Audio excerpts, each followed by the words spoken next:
اور ہم نے یہ بتایا تھا کہ کشمیر پاکستان کی شارک ہے اور ہر پاکستانی کشمیر کی خاطر اپنی جان قربان کر سکتا ہے. یہ ہمیں بچپن سے درس دیا گیا ہے اور ہم کشمیریوں کے بھی جذبے کو سلام پیش کرتے ہیں کہ اتنے تشدد کے بعد ان کے حوصلے ابھی تک پست نہیں ہو سکے. شاید وہ خود سے یہ وعدہ کر چکے ہیں کہ ابن قاسم کی روح اپنے اندر جگا, اپنے بازو کٹا, اپنا تن من لوٹا اور ظالم کا ہر دل سے ڈر مار دے. اس ساری صورتحال میں بطور کشمیری آپ پاکستان کی جانب سے وہ اخلاقی سطح پر یا سفارتی سطح پر اب تک جو کوششیں کی گئی ہیں انہیں کس نظر سے دیکھتے ہیں؟ دیکھیے, پاکستان اور ہندوستان کے راستوں کا تقابل کرنا پڑے گا. ہندوستان نے جو ہے وہ دہشت گردی کا راستہ اختیار کیا ہے یا دہشت گردی کا راستہ اختیار کیا ہے. پاکستان نے سفارتکاری کا راستہ اختیار کیا ہے اور 5 اگست کے بعد جو واقعات رونما ہوئے ہیں پاکستان کا کردار بین الاقوامی برادری کے ساتھ, بین الاقوامی فورمز کے ساتھ بہت ہی متحرک اور فعال رہا ہے اور مؤثر بھی رہا ہے. تو اور دوسری طرف جو ہندوستان جو ہے ساری دنیا میں وضاحتیں دیتا رہا ہے, لیکن وضاحتوں کے ساتھ ساتھ وہ ایک ایسا جھوٹ کا پلندہ دنیا کے سامنے پیش کرتا ہے اور پھر اپنے جرائم جاری رکھتا ہے. اس وقت موجودہ جموں کشمیر میں جو ہو رہا ہے اسے آپ یہ کہیں گے کہ وہاں انسانیت کے خلاف جرائم کا ارتکاب ہو رہا ہے, نسل کشی ہو رہی ہے, تطہیر ہو رہی ہے اور جنگی جرائم کا ارتکاب کیا جا رہا ہے. تو پاکستان اس سلسلے میں اقوام متحدہ کی سلامتی کونسل سے رابطے میں ہے, اقوام متحدہ کے سیکرٹری جنرل سے رابطے میں ہے. کووڈ-19 کے لاک ڈاؤن سے پہلے دنیا بھر کی پارلیمنٹ جاتی تھی, European parliament, U S Congress, United kingdom کی پارلیمنٹ, فرانس کی پارلیمنٹ, آسیان, یہ جو مشرقی ایشیا کی پارلیمنٹ سے 10 کی 10 پارلیمنٹ جو ہے اس میں کشمیر کوکس قائم ہو گئے تھے. تو کہنے کا مطلب یہ ہے کہ خود دنیا بھی ششتر رہ گئی تھی کہ ہندوستان نے کس طریقے سے کس مجرمانہ انداز میں مقبوضہ جموں و کشمیر کے اوپر حملہ کیا, یلغار کی اس کے اوپر اور اس کے بعد اس کے اوپر قبضہ کیا اور اب اسے جو ہے ایک نوآبادی میں تبدیل کرنے کی کوشش کر رہے ہیں. اور خود پاکستان کی کوششیں جو مجموعی کوششیں تھیں سفارتی کوششیں بھی کامیاب ہو رہی تھیں, لیکن اکتوبر کے بعد کچھ اندرونی معاملات کی وجہ سے اور پھر یہ ہے کہ کچھ بین الاقوامی ڈیولپمنٹس جو تھی اس کی وجہ سے توجہ بٹ گئی, توجہ ہٹ گئی, جس کی وجہ سے مسئلہ کشمیر کو نقصان پہنچا ہے. اس وقت ہندوستان یہ کوشش کر رہا ہے کہ یہ جو کشمیر ایک مرتبہ پھر 5 اگست کے واقعات کی وجہ سے دنیا کے ایجنڈے پہ آ گیا تھا, سلامتی کونسل کے ایجنڈے پہ زیر بحث آیا, ایجنڈے کے تحت زیر بحث آیا, تو اسے کووڈ-19 پردے میں اسے غائب کر دیا گیا. لیکن الحمدللہ پاکستان نے اور آزاد کشمیر مل کر اسے دنیا کے ایجنڈے سے غائب نہیں ہونے دیا. OIC نے جو ہندوستان کے ڈومیسائل رولز کی مذمت کی ہے, پوری جو ہندوستان اس وقت جو کارروائیاں کر رہا ہے اس طرح میں جو ہے سٹوریز چھپے ہی ہیں سارے بین الاقوامی ذرائع ابلاغ میں, لیکن اس کے باوجود ہندوستانی جو ہیں انہوں نے اپنے قتل و غارت کا بازار گرم کیا ہوا ہے, اس کی رفتار تیز کر دی ہے اور پھر وہ یہ کرتے ہیں کہ اپنے ان جرائم سے توجہ ہٹانے کے لیے لائن آف کنٹرول پر وہ آئے دن فائر کھولتے ہیں بھاری اسلحہ سے, جس میں آرٹلری شامل ہے, ہائی کیلیبر مورٹر شامل ہے اور آٹومیٹک ویپنز شامل ہیں. اور ادھر بھی وہ ایک مطلب قیامت برپا کرتے تھے ہمارے سویلینس کے لیے, کیونکہ وہ جان بوجھ کر سویلینس کو ہٹاتے ہیں اور اس طرف لائن آف کنٹرول سے اس پار جتنے بھی سویلینس ہیں ان کو وہ ہیومن شیلڈ کے طور پر استعمال کرتے ہیں. تو میرے کہنے کا مطلب ہے کہ آج وہ دنیا ہے میں تمام پابندیوں کے مقبوضہ جموں کشمیر میں تمام پابندیوں کے باوجود ہندوستان کے جرائم کو ریکارڈ کیا جا رہا ہے, رپورٹیں بن رہی ہیں اور میرا خیال ہے کہ ان کی جواب دہی ہونی چاہیے. یہ میں آپ کو بتاؤں کہ جو پاکستان کی کوششیں, سیاسی سفارتی جو کوششیں ہیں وہ جاری ہیں, لیکن اس وقت ایک جو ہمیں ڈس ایڈوانٹیج ہے, اس وقت جو مقبوضہ جموں کشمیر میں حالات ہیں ان کے پس منظر میں جو آزاد کشمیر کے نوجوان ہیں یا پاکستان کے نوجوان ہیں, بلکہ میں دنیا بھر میں گیا ہوں, وہاں جو بھی کشمیری یا پاکستانی نژاد لوگ ہیں وہ سارے کے سارے کہہ رہے ہیں کہ جی یہ جو سیاسی اور سفارتی طریقے سے صرف اس مسئلے کو آپ حل نہیں کر سکتے, آپ کو اس سلسلے میں جنگی تیاری بھی کرنی چاہیے اور جنگی ذرائع بھی استعمال کرنے چاہیے. کوئی ہندوستان بھرپور انداز میں 9 لاکھ فوجی جو ہے ہر روز کشمیر کے اوپر حملہ آور ہوتے ہیں اور انہیں یہ بھی دھمکی دی ہے کہ وہ آزاد کشمیر کے اوپر حملہ آور ہوں گے, گلگت میں مداخلت کریں گے, بلوچستان میں جو ہے دہشت گردی کے واقعات کروائیں گے. تو وہ یہ کہہ رہے ہیں کہ اس کا جو ہے ایک فوجی جہد بھی ہے جس سے صرف نظر نہیں کیا جا سکتا. یعنی عسکری محاذ پہ ہمیں جواب دینا چاہیے اور منہ توڑ دینا چاہیے. یہ الگ بات ہے کہ ہمارا ایک موقف ہے کہ ہم امن کی خواہش کو بھارت کمزوری سمجھتا ہے ہماری.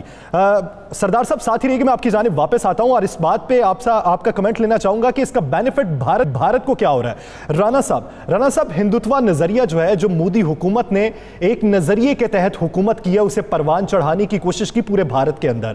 اب اسی نظریے کو لانچ کیا گیا ہے مقبوضہ جموں و کشمیر میں. یہ جو وہاں پہ ایکٹ نیا نافذ کیا گیا، قانون کو تبدیل کیا گیا، تو اس کے تحت بھارت کو مزید آگے بڑھ کر کون سے اقدامات اٹھانے ہوں گے؟ ابھی تک کی اطلاعات کیا ہیں کہ کون سے اقدامات اٹھائے جا رہے ہیں ان کی جانب سے، اور ان اقدامات کا جواب کشمیری کس طریقے سے دینے کے لیے پرعزم؟ دیکھیں، بھارت نے ریاست جو کر سکتا تھا وہ کر دیا. کشمیریوں کے گھر جلائے، کشمیری خواتین کی عصمت زدی کی، کشمیری نوجوانوں کو قتل کیا گیا، کشمیری بچوں کو معذور بنا دیا گیا، کشمیریوں سے ان کی جائیدادیں چھین لی گئی، کشمیریوں کو گھروں کے اندر پابند سلاسل کر دیا گیا. مگر یہ سب کچھ انتہا ہوتی ہے، کسی چیز کی آخری حد ہوتی ہے. اس کے بعد بھی وہ اس تحریک کو نہیں روک سکے. آج بھی کشمیر کے لوگ پاکستان کا پرچم لہرا رہے ہیں. آج بھی کشمیر کے گلی محلوں سے آزادی کی آوازیں آ رہی ہیں. آج بھی انہوں نے کئی گھروں کو مسمار کیا ہے، کئی گھروں کو جلایا ہے. 3 خواتین کی لاشیں ملی ہیں. ان تمام حالات کے باوجود بھی، ان تمام واقعات کے باوجود بھی وہاں پہ آزادی کی تحریک کم نہیں ہو سکی. بھارت اس سے آگے جو کر سکتا ہے وہ کر لے. اسرائیل کے لوگوں کو اس نے وہاں پہ لا کے بٹھا دیا ہے. پوری دنیا سے لوگوں کو وہاں پہ لا کے بٹھا دیں، نہ وہ وہاں پر سے آزادی کی تحریک کو ختم کر سکتے ہیں. اور جس طرح ابھی صدر صاحب نے کہا کہ بالکل اب دنیا جو چاہتی ہے، اب کشمیر کا وہی حل ہوگا کہ کشمیر بزور طاقت جو ہے اب لیا جائے گا. کیونکہ اگر آپ بھارت کو یہ کہیں کہ کوئی انٹرنیشنل پریشر ڈال کے آپ بھارت سے کچھ لے سکتے ہیں، تو ایسا ممکن نہیں ہے. بھارت کسی انٹرنیشنل قوت کو ماننے کے لیے تیار نہیں ہے. وہ اقوام متحدہ کی قراردادوں پہ عمل کرنے کے لیے تیار نہیں ہے. جب وہ ایسی کسی چیز کے لیے تیار نہیں ہے تو آپ کس طرح سمجھ سکتے ہیں کہ بھارت کسی انٹرنیشنل پریشر سے؟ اب بھارت کے ساتھ جنگی محاذ ہی ہوگا. جنگ سے ہی ہم یہ کشمیر حاصل کر سکتے ہیں، اور میرا خیال ہے اسی طریقے سے کرنا چاہیے. بلکہ میں سردار صاحب سے یہ درخواست کروں گا، سردار صاحب یہ تو بتا دیں کہ آپ کو لوگوں نے کہا پوری دنیا میں کہ بالکل اب ہمیں طاقت کے ساتھ جواب دینا ہوگا، تو آپ کیا سمجھ رہے ہیں کہ آنے والے دنوں میں بھارت تو تیاری کر کے بیٹھا ہوا ہے، ہمارے جوان بھی تیار ہیں، تو کیا آپ دیکھ رہے ہیں کہ آنے والے دنوں میں کوئی مارک ایسا ہونے جا رہا ہے کہ جس میں انشاءاللہ تعالیٰ آزادی کا پرچم جو ہے وہ لہرائے گا؟ دیکھیے، 2 امکانات ہیں. ایک تو یہ ہے کہ جنگ کا خطرہ منڈلا رہا ہے، کیونکہ بھارتیہ جنتا پارٹی کے لیڈر، راشٹریہ سوائم سیوک سنگھ کے لیڈر اور ان کی ملٹری کمانڈ جو ہے آئے دن پاکستان کو اور آزاد کشمیر کو دھمکیاں دیتے رہتے ہیں. تو اس لیے، اور یہ بھی وہ کہتے ہیں، یہ اشارے کرتے ہیں کہ جی ہم جنگ کے لیے تیار ہیں، جنگ کرنے والے ہیں، جنگ کریں گے اور پاکستان کو نقصان پہنچائیں گے. ایک یہ ہے. دوسرا یہ ہے کہ جب آپ کسی کے گھر پہ جا کے زبردستی قبضہ کرتے ہیں، مقبوضہ جموں کشمیر کی بات کرتے ہیں، جب آپ 1,40,00,000 لوگوں کو جبراً غلام بنانے کی کوشش کرتے ہیں، اور مہاراجہ کے زمانے میں جو حقوق تھے وہ بھی ان سے چھین رہے ہیں، یعنی یہ 1927 سے پہلے کے دور میں ان کو وہ لے گئے ہیں، تو اس کے بعد وہاں جو ہے مزاحمت ضرور ہوگی.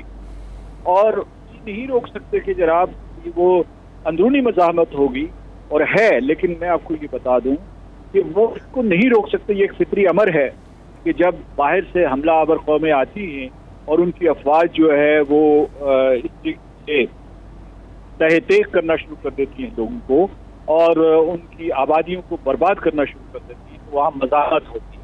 اور اس آبادی کا ہر فرد جو ہے وہ کھڑا ہو جاتا ہے اپنے حقوق کے تحفظ کے لیے، اپنے وطن کی حفاظت کے لیے. کشمیر میں بھی یہی ہوگا. اور ہندوستان کی یہ غلط فہمی ہے، یعنی آج تک 72 سال کی جو ان کی پالیسیاں تھیں، مکارانہ پالیسیاں تھیں، ان کی وجہ سے تو وہ قدم جما نہیں سکے. اب وہ سمجھتے ہیں کہ ان سفاکانہ پالیسیاں جو بھارتیہ جنتا پارٹی یا ہندوتوا کی جو سفاکانہ پالیسیاں ہیں، ان سے کسی طریقے سے وہ وہاں جو ہے کشمیریوں کے دل جیت سکتے ہیں یا ان کو جبر کے ذریعے خاموش کر سکتے ہیں، تو ایسا ممکن نہیں ہے. ایک اور سوال جو آپ نے پہلے اٹھایا تھا یاسر صاحب نے، وہ اس کے ساتھ جڑا ہوا ہے. یعنی ہندوستان نے نہ صرف کشمیر کے اوپر ظلم کیا، بلکہ اپنی مسلمان آبادی کے خلاف بھی اعلان جنگ کر دیا ہے. اور جو کشمیر پہلے جو ہے، یہ کووڈ 19 سے پہلے کی بات یہ ہے کہ جو پہلے کشمیر تھا پھر پورے کا پورا ہندوستان ہر شہر کشمیر بن گیا.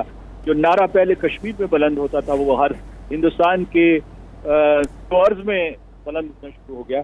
تو ابھی یہ ہو گیا ہے، یعنی یہ چیلنج جو ہے مسلمانوں کے لیے بھی ہے، پاکستان کے لوگوں کے لیے بھی ہے، امت مسلمہ کے لیے بھی ہے، عالمی برادری کے لیے بھی ہے جو امت مسلمہ سے باہر ہیں، کہ فاشزم سر اٹھا رہا ہے اور یہ ایک نیا چیلنج ہے. یہ اس صدی کا فاشزم ہے، ہندوتوا، جو یہ مذہبی برتری پہ یقین رکھتا ہے. سردار صاحب، اتنا ادراک تو مودی گورنمنٹ کو ہوگا، کیونکہ جب آرٹیکل 370 یا پھر شہریت ترمیمی ایکٹ کے خلاف لوگ باہر نکلتے ہیں تو وہ کسی ایک مذہب کے نہیں نکلتے، وہ دیگر مذاہب سے تعلق رکھنے والے لوگ بھی نکلتے ہیں. ہم نے دیکھا کہ بھارت کے اپنے شہروں میں جین مذہب کے، سکھ مذہب کے بطور ہندو بھی شامل ہوئے اس احتجاج میں جو مسلمانوں کی طرف سے نکالا گیا تھا.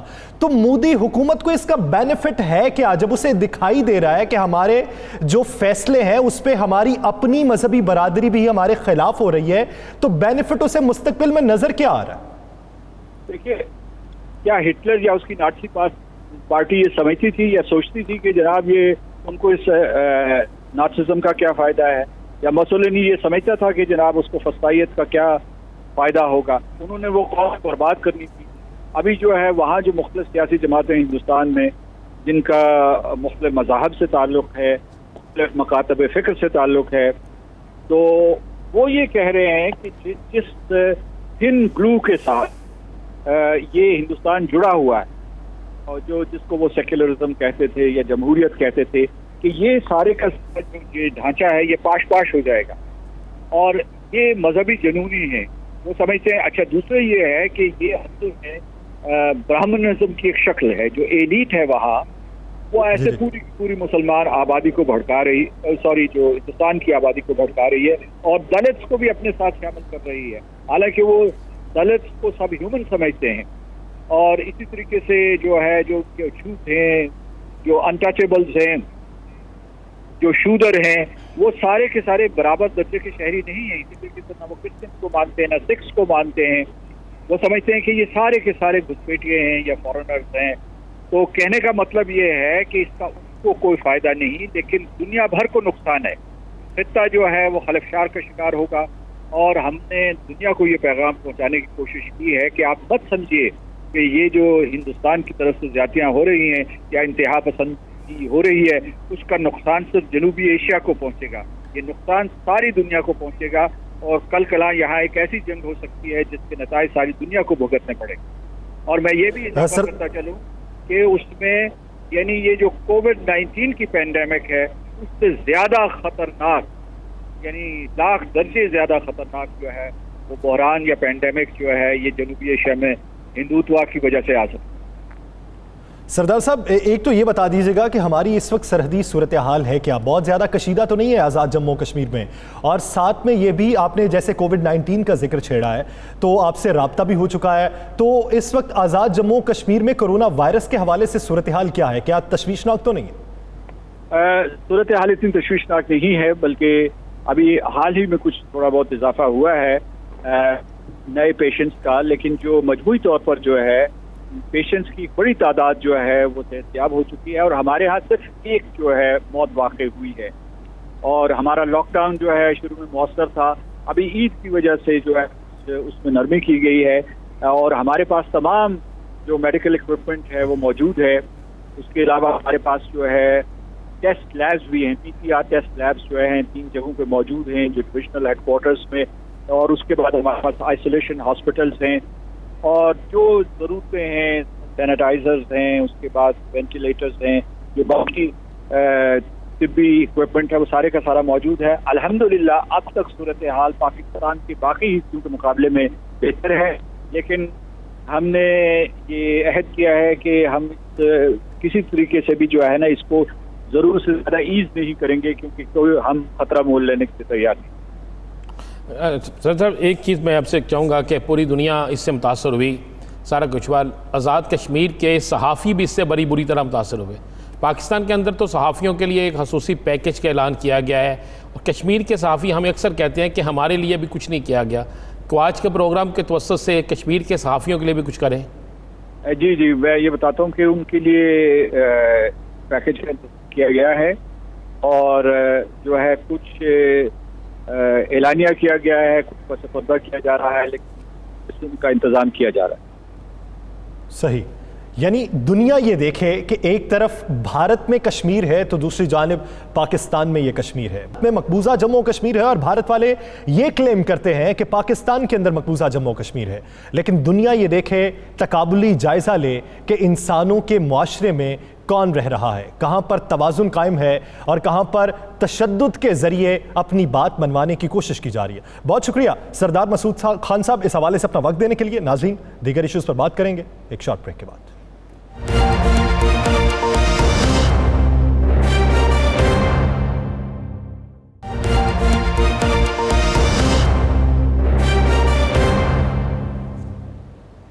Welcome back. ناظرین، وزیر science and technology Fawad Chaudhry یہ کہتے ہیں کہ عید جو ہے وہ 24 مئی کو ہوگی، یعنی کہ عید بروز اتوار ہوگی۔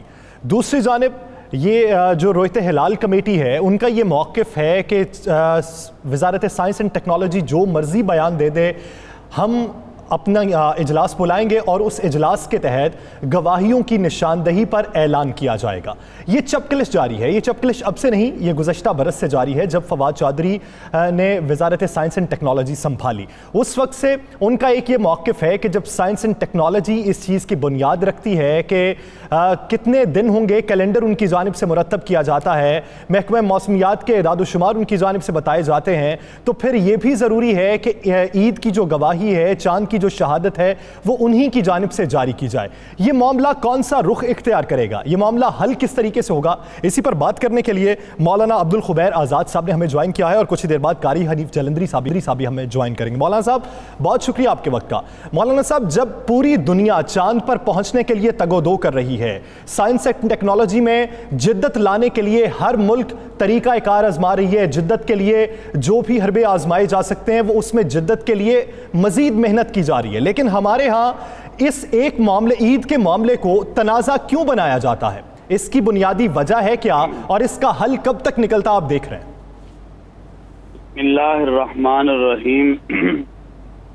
سب سے پہلے تو میں آپ کا 92 ٹیلی ویژن چینل کا شکریہ ادا کرتا ہوں، انہوں نے اس پروگرام کو چاند کے حوالے سے اور یکم شوال کے چاند کے حوالے سے کیا۔ ایک تو میں آپ کو یہ بتانا چاہتا ہوں کہ یہ رویت ہلال کمیٹی کوئی فواد چودھری صاحب کے آنے کے بعد نہیں بنی، بلکہ یہ عرصہ دراز سے بنی ہے اور ریاست نے اس کو قائم کیا۔ اور رویت ہلال کمیٹی جو ہے اس میں تمام مسالک کے علماء، فلکیات کے ماہرین، موسمیات کے ماہرین، اور اب تو جب سے انہوں نے بات کرنا شروع کی اور بہت زیادہ ان ہونا شروع کر دیا ان معاملات میں، تو جو ان کی وزارت ہے اس کا بھی نمائندہ جو ہے ہماری رویت ہلال کمیٹی میں موجود ہے، اور فیصلہ جو یہاں پر ہوتا ہے رویت ہلال کمیٹی کا، وہ آپ کو پتہ ہے گواہیوں پر اور رسول اکرم نبی محتشم صلی اللہ علیہ وسلم کی حدیث کے مطابق ہوتا ہے۔ تو میں یہ سمجھتا ہوں کہ ان کو، میرا خیال ہے کہ ان کے پاس یا تو ہمارے بڑے محترم ہیں، کوئی کام نہیں ہے، تو وزیر اعظم صاحب سے ہم اپیل کریں گے کہ ان کو اور زیادہ کام دیا جائے تاکہ یہ اس میں لگے رہیں۔ یہ مذہبی معاملات کو چھیڑنا یا اس طرح کا بار بار ہر دفعہ عوام اور لوگوں کے درمیان اور حلال کمیٹی کے درمیان ایسی چیز کو کھڑا کرنا، یہ بالکل غلط ہے۔ ریاست نے جب ایک کمیٹی بنائی ہے اور کمیٹی کا چیئرمین صرف اکیلا فیصلہ نہیں کرتا بلکہ تمام ممبران، پھر زونل کمیٹیاں، پھر صوبائی کمیٹیاں، پھر ڈسٹرکٹ کمیٹیاں، پھر آگے سے تحصیل لیول کی کمیٹیاں، پھر کہیں سے بھی کوئی گواہی اگر صحیح آ جائے تو اس کے اوپر ہم فیصلہ جو ہے پھر کرتے ہیں، اور وہ فیصلہ پوری قوم جو ہے اس کو قابل قبول ہوتا ہے، اور ساری دنیا جانتی ہے کہ ان کے ان بیانات کے باوجود جب بھی انہوں نے بات کی اور قوم نے رویت ہلال کمیٹی کی بات کو مانا، تو یہ کیوں کرتے ہیں؟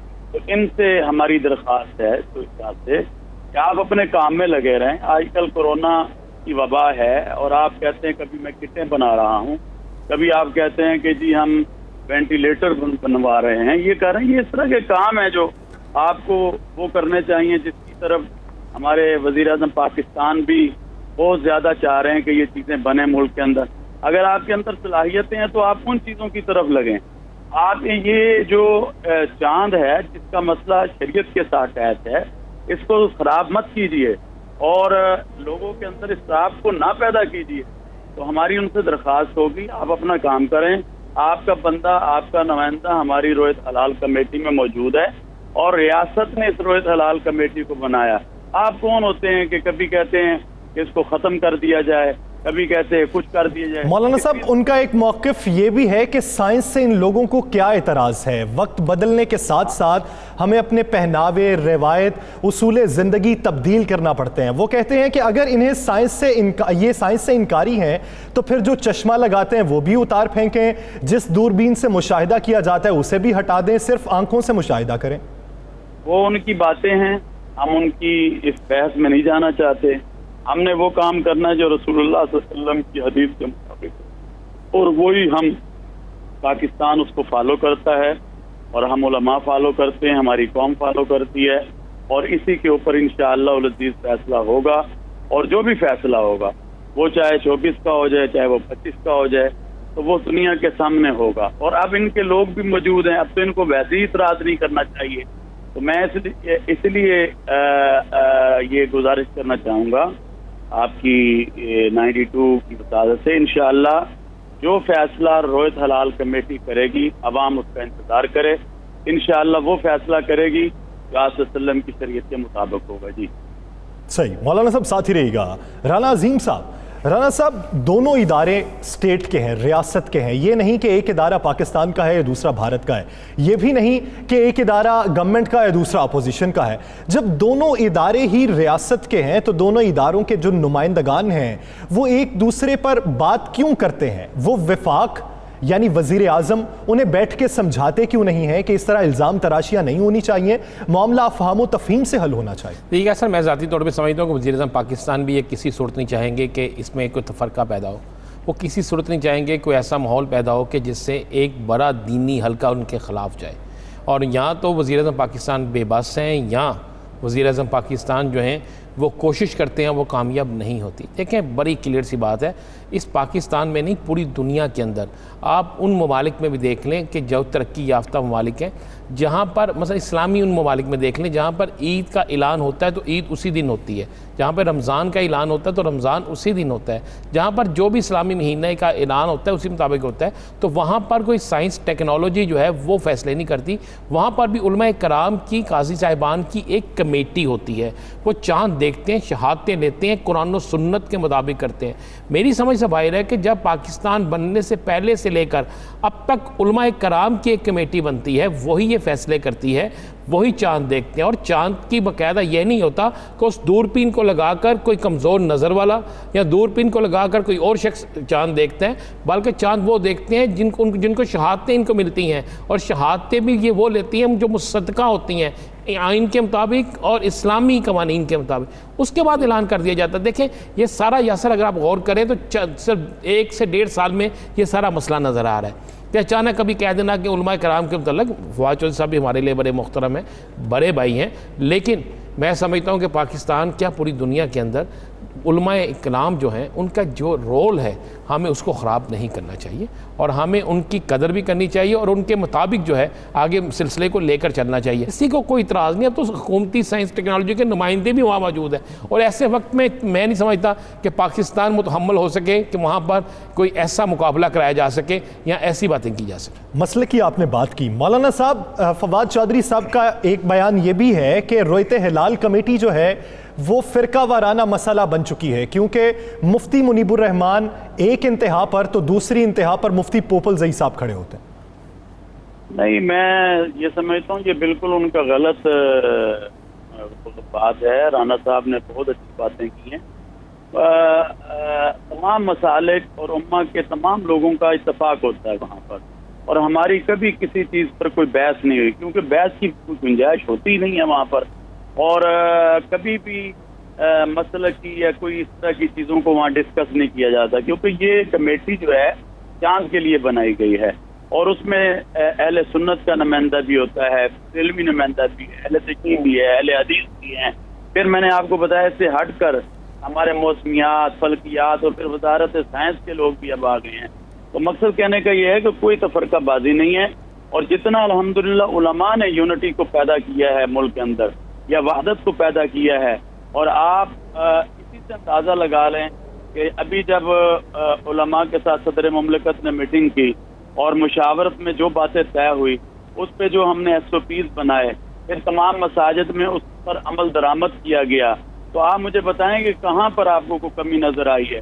اگر وحدت نہ ہو تو یہ مسائل بازاروں میں نظر کیوں نہیں آ رہے، دوسری منڈیوں میں نظر کیوں نہیں آ رہے، آپ کو مساجد میں کیوں نظر آ رہے ہیں؟ اللہ کا شکر ہے کبھی چھوٹی موٹی باتیں تو ہوتی ہیں، مگر یہ کہیں کہ جی ملک کے اندر علماء نے الحمدللہ یونٹی اور وحدت کو پیدا کرنے کے لیے جو کام کیا، اور اس حکومت نے الحمدللہ اس چیز کو مانا ہے، اور حکومت پاکستان اس پر بہت عظیم کام کر رہی ہے، اور ہم خود ان کا تعاون کر رہے ہیں۔ اسی طرح ہمارے جنرل صاحب جو ہیں جنرل قمر جاوید باجوہ صاحب، انہوں نے کئی میٹنگیں علماء کے ساتھ کی ہیں۔ تو میں سمجھتا ہوں کہ ایک یونٹی کی فضا ہے، ایک وحدت کی فضا ہے، اس کو نہ خراب کیا جائے، ان کو یہ چاہیے کہ یہ اپنا کام کریں۔ اور مولانا صاحب، جب بیان بازی ہوتی ہے، یہ دوسرا سال ہے کہ جب عید کے موقع پر اس طرح کی چپکلش دیکھنے میں آئی ہے، اس پورے واقعے کے بعد یہ جو سوشل میڈیا ہے یہاں پر بھرمار ہو جاتی ہے پوسٹوں کی، جس پر دونوں جانب جملے کسے جاتے ہیں، میمز بنائی جاتی ہیں، ان کا مذاق اڑایا جاتا ہے، تمسخر اڑایا جاتا ہے۔ کیا یہ بہتر حل نہیں کہ آپ دین کا راستہ بتانے والے ہیں، آپ بردباری کا سبق سکھانے والے ہیں، آپ کا ایک وفد جائے، فواد چودھری صاحب سے ملاقات کرے، ان سے مسئلے پر بات چیت ہو جائے، ٹیبل ٹاک کے ذریعے مسئلہ افہام و تفہیم سے حل ہو جائے، تاکہ آنے والے سالوں میں اس طرح کی مزید باتیں کھل کے سامنے نہ آئیں؟ میں سمجھتا ہوں، اور یہ بات بہت اچھی ہے، اور ہم نے کئی دفعہ کئی جگہ پر جب ان سے ملاقات ہوئی تو ہم نے کہا چوہی صاحب آپ چھوڑ دیں ان چیزوں کو، مگر چوہی صاحب کی میرا خیال ہے کوئی وہ عادت سی بن گئی ہے، پتہ نہیں ان کی ریٹنگ اس سے بڑھتی ہے یا کیا مسائل ہیں یا کیا چیز ہے، وہ کوئی نہ کوئی ایسی چیزیں چھوڑتے رہتے ہیں۔ تو ان سے ہم تو وزیر اعظم پاکستان جناب عمران خان جو اس وقت اتنی زبردست قیادت ملک کو ملی ہے اور وہ ایک اچھے طریقے کے ساتھ لے کر جا رہے ہیں، ان سے ہم اپیل کریں گے کہ آپ ذرا چوہی صاحب کو سمجھائیں کہ وہ ان معاملات میں زیادہ دخل اندازی نہ کریں۔ پھر جب وہ کریں گے تو ظاہر بات ہے کہ یہ علماء کے بھی فالورز ہیں، علماء کو بھی لوگ ماننے والے ہیں، تو ظاہر بات ہے پھر وہ لوگ بھی آپ جیسے کہہ رہے ہیں کہ سوشل میڈیا پر آ جاتے ہیں، بات چیت شروع ہو جاتی ہے، تو ایسی اس طرح کی یہ چیزوں کی کیفیتوں کو پیدا نہ کریں۔ ہمارا ملک اس چیز کا بالکل متحمل نہیں ہے، ہمیں ملک کو آگے لے کے جانا ہے۔ آج کرونا وائرس سے اس پاکستان کو بچانا ہے، عوام کو بچانا ہے، نیشن کو بچانا ہے، مل کر آ کر اس پر ہم کام کریں۔ یعنی ایک جانب دنیا کا ادارہ ہے جو اصول سکھاتا ہے، دنیا میں آنے والے جو چینجز کے بارے میں بتاتا ہے، تو دوسرا ادارہ دین کا ہے، تو دین و دنیا کو الگ نہیں کیا جا سکتا، ان کو ساتھ لے کر چلنا پڑتا ہے۔ تو یہ معاملہ آنے والے دنوں میں افہام و تفہیم سے ہی حل ہو تو یہ ملک و قوم کے لیے بہتر ہو سکتا ہے۔ بہت شکریہ مولانا عبدالخبیر آزاد صاحب اس حوالے سے اپنا وقت دینے کے لیے۔ ناظرین، دیگر ایشوز پر بات ایک شارٹ بریک کے بعد۔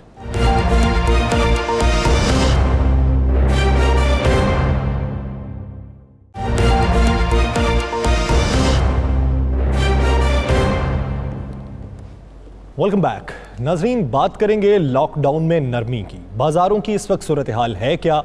SOPs پر کس حد تک عمل درآمد ہو رہا ہے؟ آپ نے گاہے بگاہے بہت سی ویڈیوز سوشل میڈیا پر بھی دیکھی ہوں گی، بہت سی ویڈیوز نیوز چینلز کے حوالے سے بھی آپ نے دیکھی ہوں گی کہ لوگوں کا اتنا رش ہے کہ عام دنوں میں اتنا رش نہیں ہوتا۔ کیا SOPs کے تحت عمل درآمد کرنے کے بعد اس طریقے کا رش ہو سکتا تھا؟ کبھی نہیں ہو سکتا تھا۔ SOPs پر عمل درآمد کس کی طرف سے نہیں ہوا؟ کیا حکومت کی طرف سے نہیں ہوا، تاجر برادری کی طرف سے نہیں ہوا، یا عام عوام کی طرف سے نہیں ہوا؟ اس میں قصور کس کا ہے؟ سب کا برابر ہے یا پھر کسی کا کچھ زیادہ ہے؟ اس سارے ایشو پر بات کرنے کے لیے ہمیں آج جوائن کیا ہے صدر انجمن تاجران